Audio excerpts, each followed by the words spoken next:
अजय राजेश जी, क्या मामला था ये? आप पर एक मामला दर्ज किया गया, क्या कुछ रिएक्शन आपका रहेगा इस पर? देखिए, जिस तरीके से पत्रकारिता अमूमन हम लोग करते हैं वैसा ही मैंने किया था। मुझे एक कुछ अपने जो सोर्सेज़ हैं उनसे सूचना मिली थी कि आगामी जो 14 तारीख है उसमें अम्बेडकर जयंती को लेकर के कोई एक माहौल क्रिएट किया जा रहा है कि 2 समाज, 2 समुदाय हैं उनका आपस में टकराव हो। मुझे लगा कि मुझे वो सूचना साझी करनी चाहिए, लेकिन जगह का नाम मैंने जानबूझकर उसमें नहीं लिखा था कि कहीं पैनिक ना हो और एक दूसरा ही माहौल उसमें लोग ले जाना शुरू करें, पहले से कयास लगाने शुरू हों।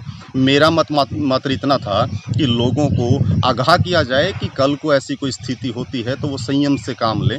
हिसार के ही गुरु जम्बेश्वर यूनिवर्सिटी का ये मामला था और हालांकि ये मैंने परसों में खबर डाला है, ये ब्रेकिंग जो डाली थी। कल मैं उस पर बड़ी एक पॉजिटिव रिएक्शन लेकर के आया हूँ। वहाँ के वाइस चांसलर से मैंने बात की है, जो संशय लोगों के दिमाग में थे, जो उस तरीके की बातें लोगों के दिमाग में थी, उन पर भी मैंने बेबाकी से उनसे पूछा है। कुछ कहीं ना कहीं एक कम्युनिकेशन गैप रहा होगा। उन्होंने इसके ऊपर एक पर्चा दर्ज किया और मैं तो मानता हूँ कि पुलिस की एक भूल रही होगी। कहीं ना कहीं कुछ तथ्य उनसे छुपे हुए रह गए होंगे और उनको इसको एक बार रिव्यू करना चाहिए और इस मुकदमे को खारिज करना चाहिए। क्या मानते हैं कोई किसी द्वेष से इस तरह की कार्रवाई की गई? क्योंकि अमूमन इस मामलों में कार्रवाई पुलिस जल्दी से करती नहीं है। देखिए, ये जग जाहिर है कि इस तरीके के मामले कहाँ से चलते हैं और कहाँ से इसके आदेश पारित होते हैं। ऐसा इस मामले में भी हुआ होगा या फिर कहीं न कहीं प्रशासनिक, मैं बोलूँगा कि इसको एक चूक रह गई है, उसको दुरुस्त करने की ज़रूरत है, उसको रिव्यू करने की ज़रूरत है।